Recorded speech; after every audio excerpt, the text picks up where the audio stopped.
আজকে তোমাদের মাঝে নবম দশম শ্রেণীর কি রসায়নের কি একটি এমসিকিউ নিয়ে আলোচনা করব। দেখো এমসিকিউটা কি বলছে, দেখো নিচের কি কোন যৌগটির কি ব্যাপনের হার সবচেয়ে বেশি। আচ্ছা এখানে দিছি কি অপশন, ক দিছি কি পানি, খ দিছি কি H2S, ঠিক না, গ দিছি কি অ্যামোনিয়া এবং কি ঘ দিছি কি HCl, ঠিক না। এখন এই চারটা যৌগের মধ্যে কোন যৌগটার কি ব্যাপনের হার বেশি সেটা তোমার জানতে হলে আগে জানতে হবে কি কোন গ্যাসটার আণবিক ভর কি সবচেয়ে কম।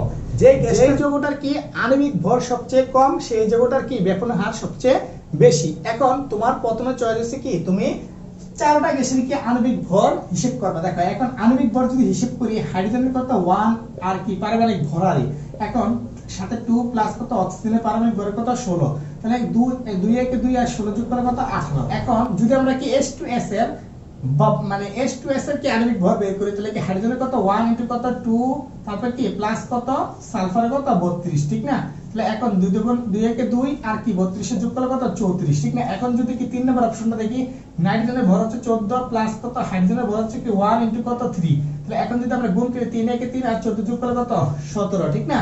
এখন এই হাইড্রোক্লোরিক অ্যাসিড যদি করি, হাইড্রোক্লোরিক অ্যাসিড করতে গেলে কি হাইড্রোজেনের কত 1, ঠিক না, আর ক্লোরিনের কত 35.5, তাহলে আমরা যোগ করলে কত 36.5।